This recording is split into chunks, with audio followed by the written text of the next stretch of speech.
But we're here to talk about My Eden Afterburns, which is I don't even know how to describe it. It's so multidisciplinary. But in your mind, Lawrence, this is cinematic fine art. I'll pass over the mic to you. Just tell us about the whole project, how it has all come together. Cinematic fine art, that's right. And you can see it on my timeline if anyone wants to check it out during this conversation. So My Eden's Afterburn, I started with a story and a poem written by myself and Val. And I guess the inception of it came from wanting to work with Jeremy Lipking and Henrik Uldalen on the same piece. That was probably about 6 months ago. And I started writing the story on that because I wanted it to take place in a single day, because Jeremy Lipking is the master of light and Henrik's the master of darkness when it comes to to portraiture and painting. And I wanted to see what would happen with that, basically. But then I did the poetics exhibition and we had it in our drawer. And then I started working with Randy and Val Kilmer, Kamp, and really studying Val's poetry, because he's written these 2 books of poetry over the years. And I came across My Eden's Afterburn, which is just an epic poem that he wrote, which is got a lot of scope to it. It's about these. I think I'm remembering the first line. It's like, I live there down the slow road, and it feels like it's going on a journey through the West, And then it was sort of perfect for this sort of concept in the story that was the main character, Lovey.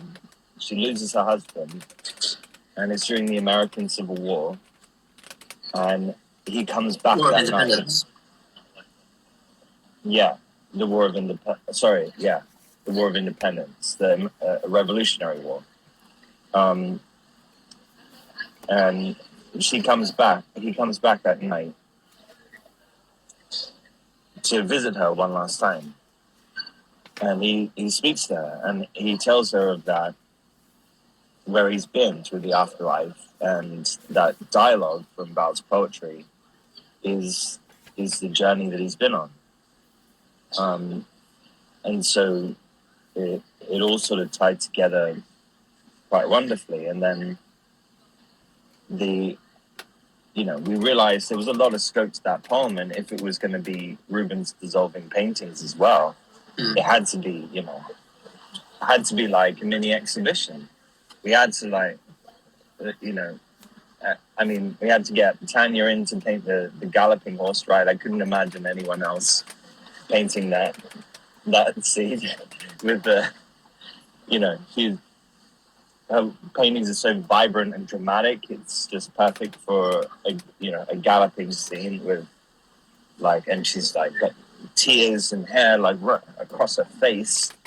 And so, yeah, Tania was the perfect person to capture that moment, and added.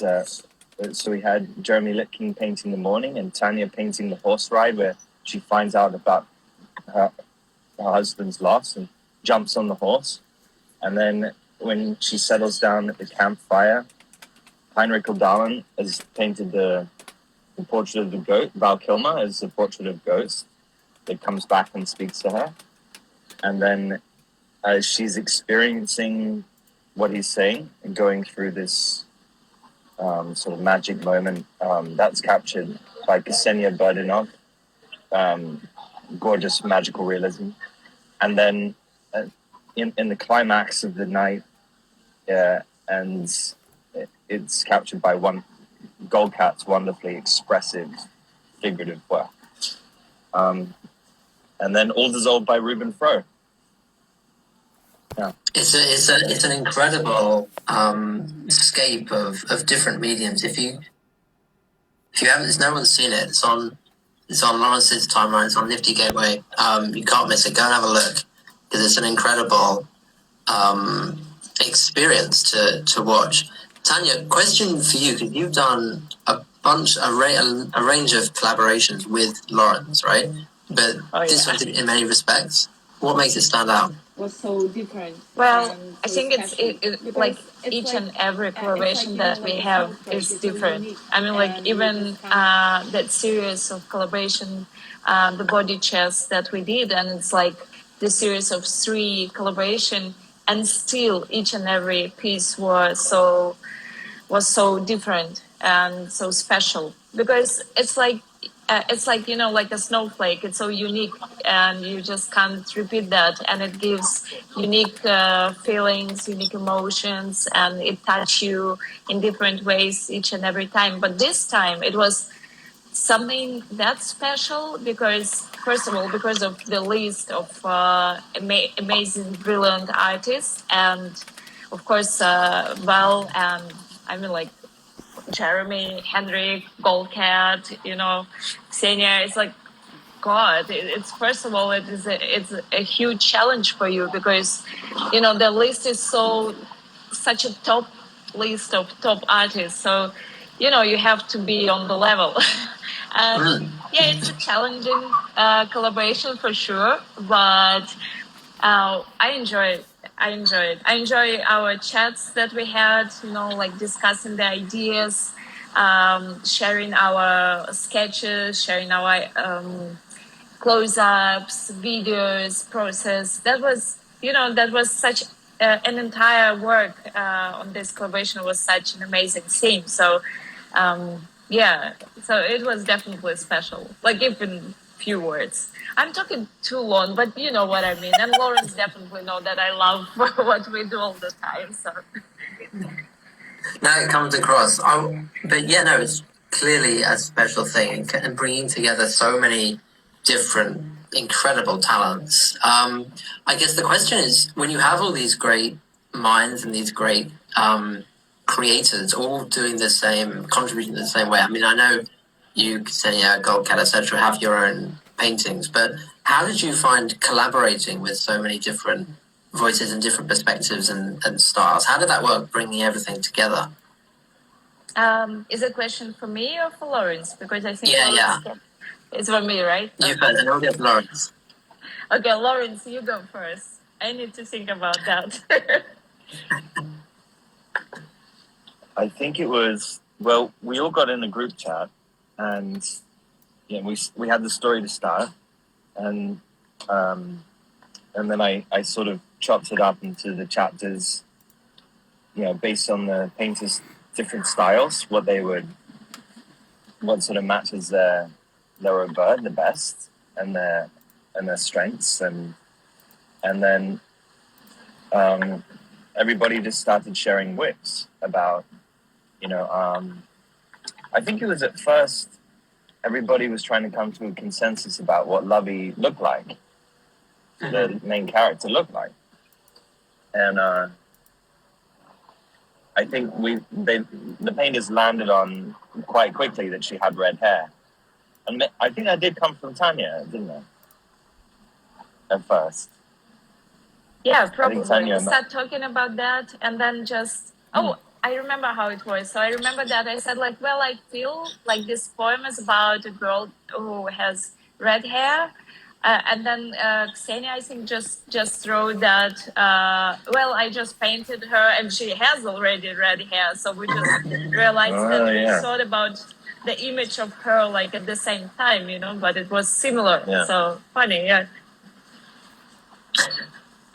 You mentioned Ksenia. I really love her piece, but I think one of the things that this speaks to is just collaboration in Web3, and I don't know, maybe I'm sort of too far down the rabbit hole, but it feels like this sort of thing wouldn't really happen. I mean, you two are both really well-known names in your own artistic fields and in Web3, and others involved are less so. Does it feel like something that you really only could have done with NFTs, with smart contracts, and in this ecosystem? Yeah, well, I think so. Yeah, I mean, it would be hard to think of a context where this would come together otherwise.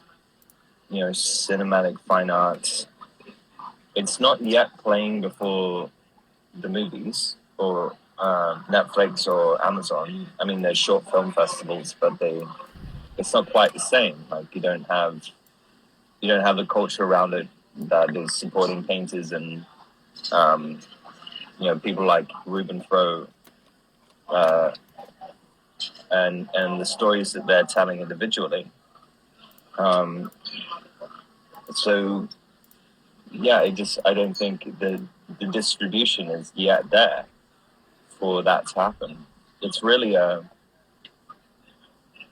it's really something that could only happen in this way. But I think it'll happen more and more. I mean, I think this is how the space is evolving. Is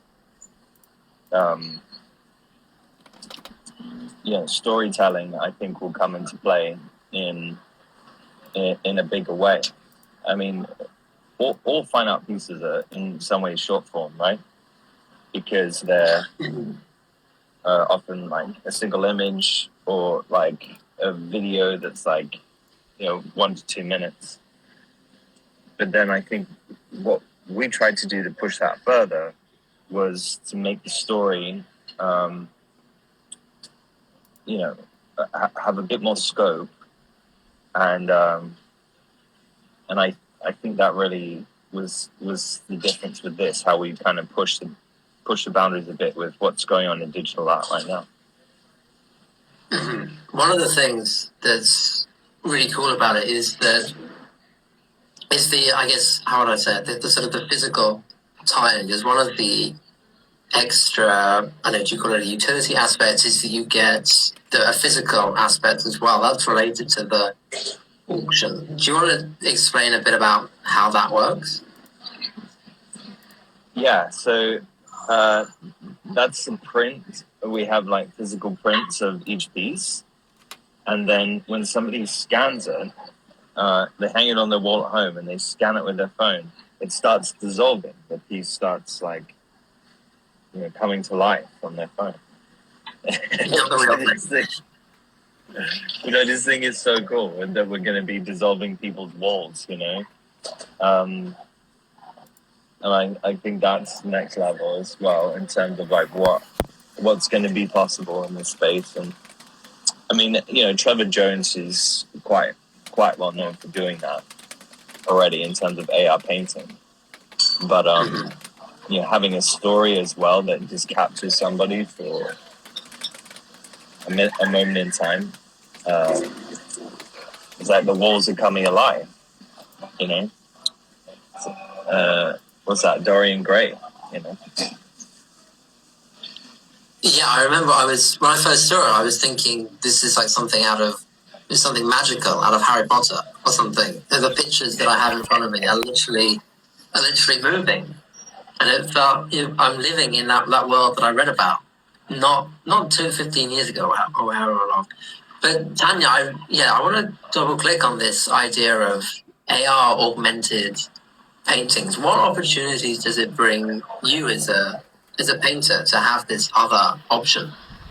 Oh yeah, that's definitely. First of all, it's like pushing your like borders dimension, your own as an artist, because it gives you like another opportunity. It gives you another like technology, or I would say even it's like a medium. So I'm using oils, and that's like my medium. But I mean, like Web3 and NFT, it gives you such a huge palette of colors, and each color is a technology that you can use and make your art more complex, more like deep in idea, so definitely I'm definitely in. I love the process. I love how it's evolving, and it's so crazy to see how I'm just remembering how it was like 1 year ago, and like what opportunities we had.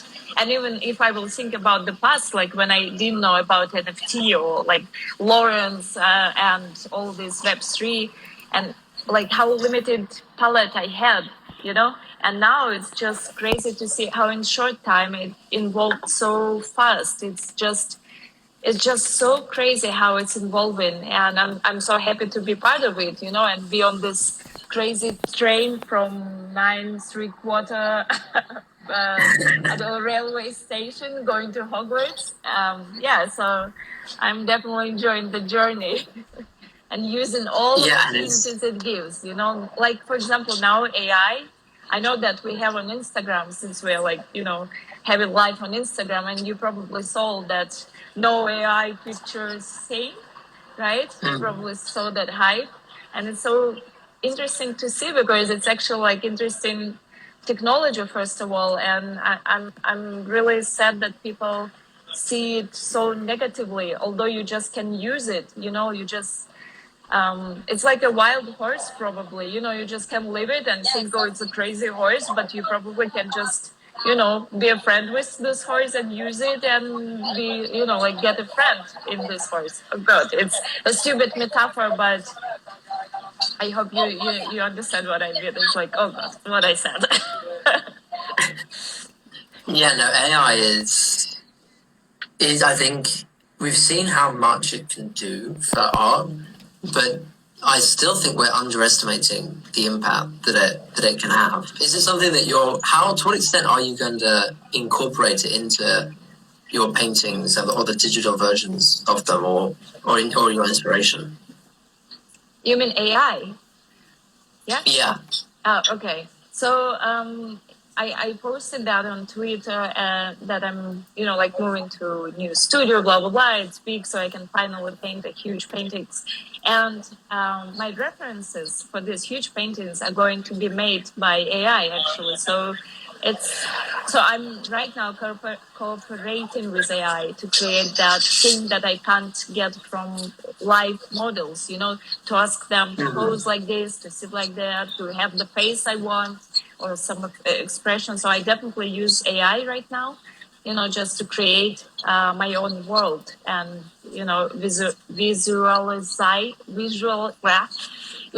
like that word I can't pronounce. Yeah. So anyway, I'm using that right now for my art as well. Amazing. No, it wasn't.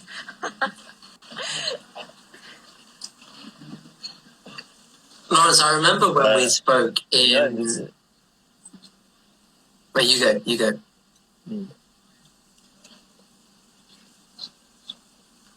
Oh, no, it's fine. I was just going to say I was imagining what Tania's going to do with AIs and using that. It'd be interesting. Well, I remember when we spoke in the summer... Tania, you did actually... Yeah. Oh, yeah, when we spoke in the summer, I think you'd been exploring it. I think there's a bit of a lag. You've been exploring using GANs as well, is that right? Yeah, I've been using it and basically cutting it up and using it with animation and sort of making AI films out of it, I guess. Art films, poetry films out of it. I found it really extremely useful for basically using elements. I think no one sort of output ever really did it for me enough to think that was a finished piece.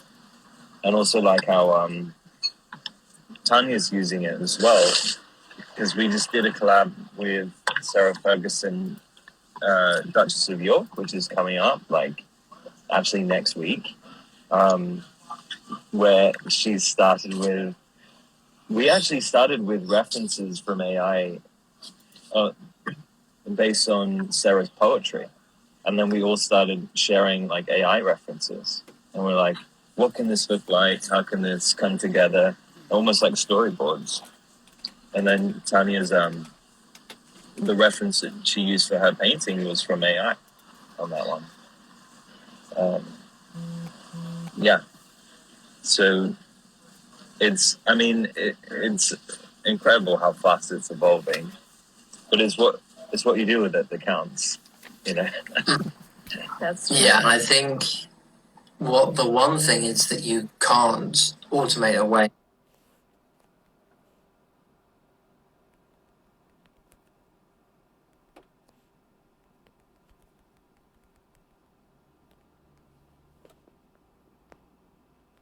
is the inspiration or the message that a human artist wants to share with the world, or that experience is something that I think, like, a lot of people worry about what AI means for artists and getting earning a living from their craft. But I think that is the one thing that you can't take away. But we've got a bit off topic. We're not talking about fully about AI. We're talking about the job, my Eden Afterburns, and cinematic fine art. And Laurence, one of the things that I wanted to ask you is about this phrase, cinematic fine art, is something that you wrote a little bit about on your thread, and bring lots of mediums together, almost following on in the operatic tradition. I wanted to ask you just where you see cinematic fine art in that cultural landscape as a medium. What's your sort of definition of it, and also about that trend is something I'd love to ask about as well. Well, I think new media arts has been experimental, many decades for, pulling together basically video art and mixed media generally. And often it can be quite, I think, isolating for a public audience.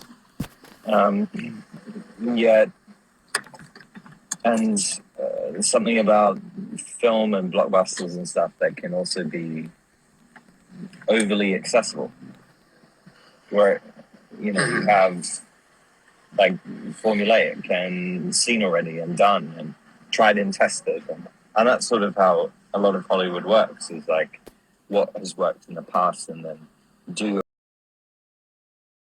a formula of that, kind of like AI. Like, what is the algorithm? I actually know a guy who's been working on an algorithm for screenplays for a long time. And that's probably the first thing that Hollywood will adapt from AI. It's just like, print me another screenplay. And because it'll be, that's just it's sort of how they do it now anyway. Where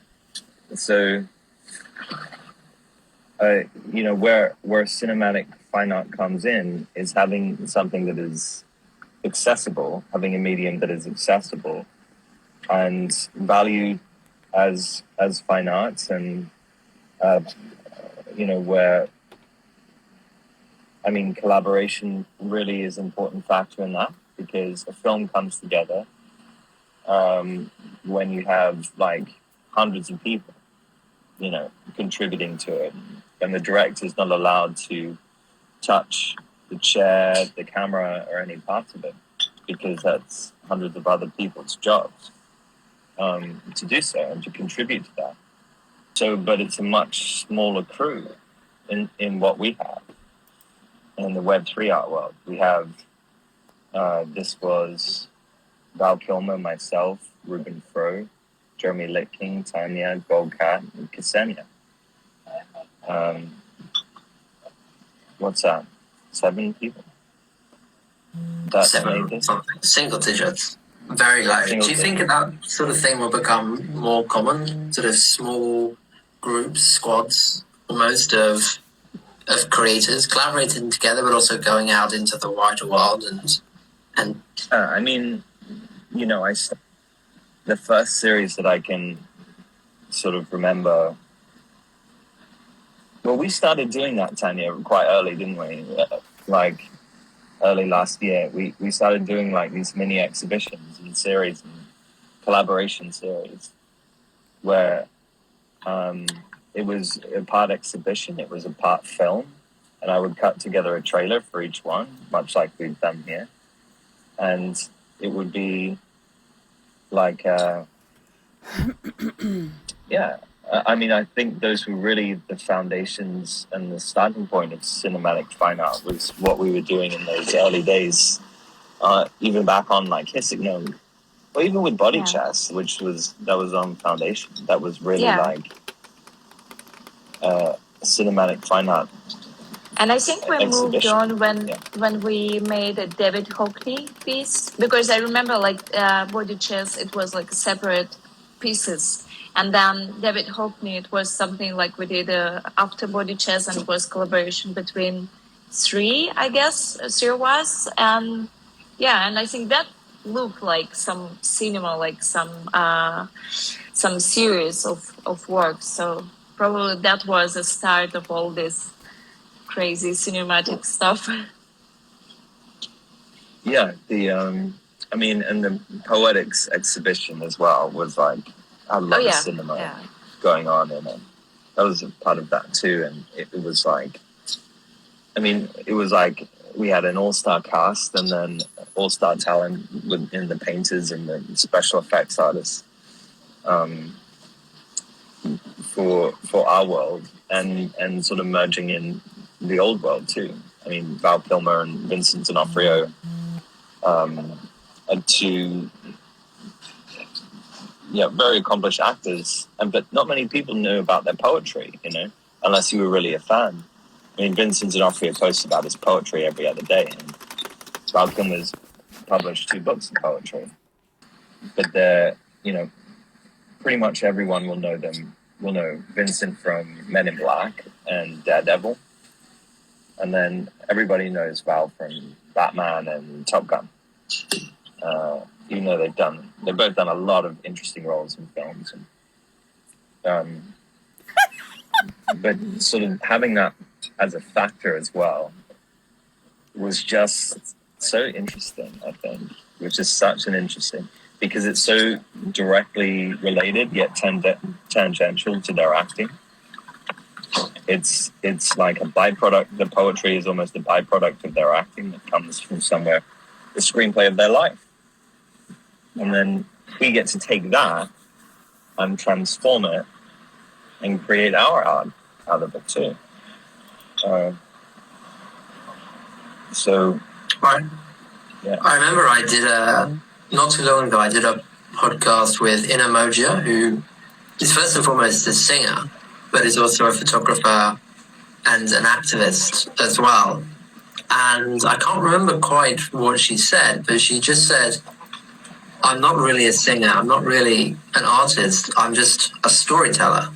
And whatever medium she's approaching, and I feel it's a similar thing that you're talking about with Val, it's that sort of connection with stories that you're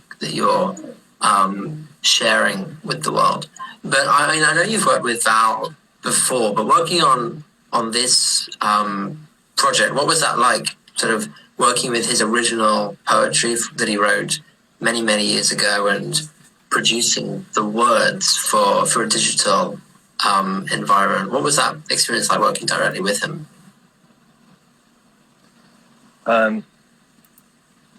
It was I've worked with a lot of classic poetry that wasn't my own. When I'm not doing a piece, it's my own writing.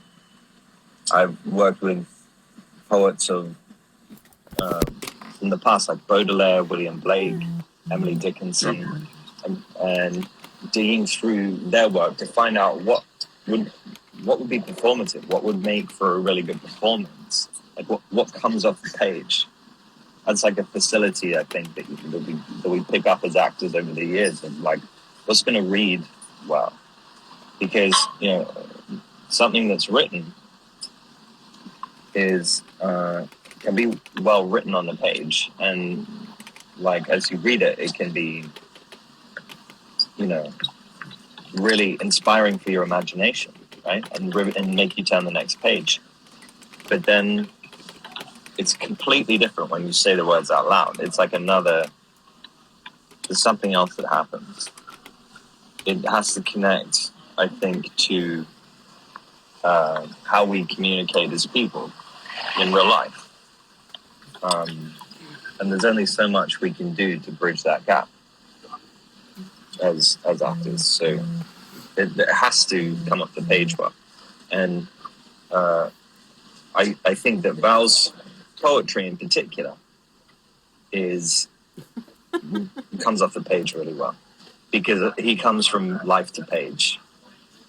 And I think he writes his poetry from a place where he thinks that this would be interesting to perform. He actually got into Juilliard with the piece we created as a Super Ed Genesis, with a piece that he'd written, and then he performed that piece. It was a poetry piece called Sand. So I think he wrote poetry always with the idea that he was going to perform it. And that's the same with my poetry as well, is all the works that I put out, I have in mind that this is going to be ultimately a performance. So I think it's just an interesting factor of being actors and poets. Yeah. Fantastic. So we have the auction happening now, and it's ending in a couple of hours. I've been keenly watching it on my other screen, but I want to ask, what is next for you guys? What are you, in terms of future collaborations, future individual pieces? Is it working together? What are you looking forward to, I guess, in the new year? Tanya, you want to go first? Oh, sorry, Laurence. No, Tanya. Ladies first.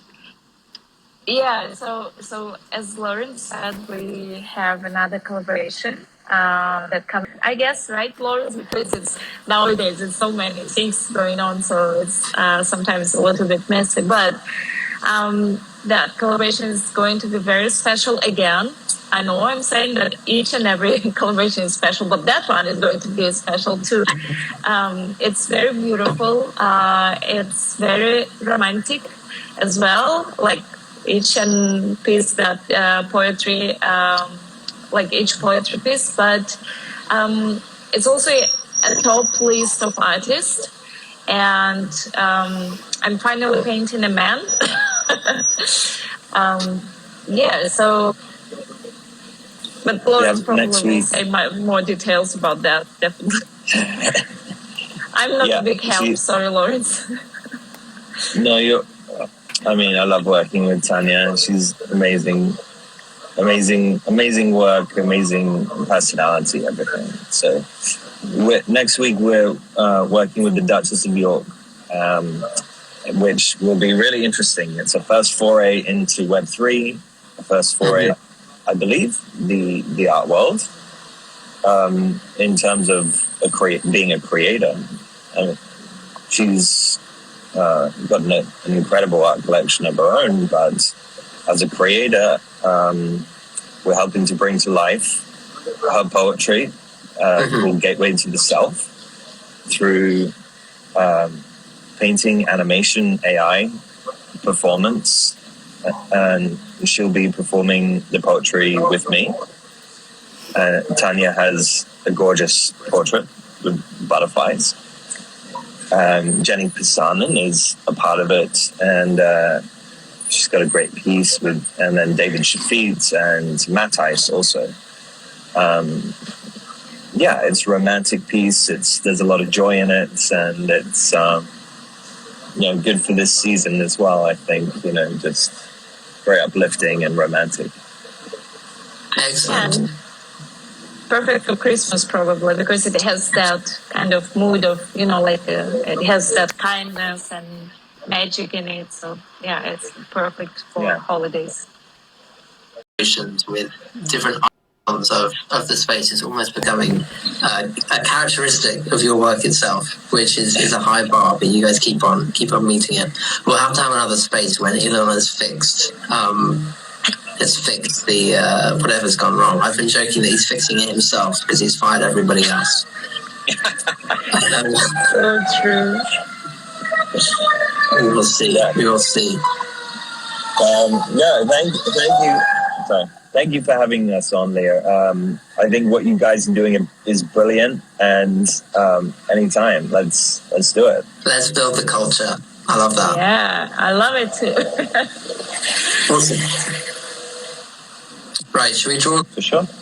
It's been lovely to share these stories with everyone watching. Follow our Insta, follow Laurence's Insta, follow Tania's Insta, and their Twitters, and head over to Nifty Gateway as well. But thank you both for hopping on in arduous circumstances that we didn't expect. But it's been a lovely conversation. Yeah, thank you. Yeah, it was really unexpected, but lovely.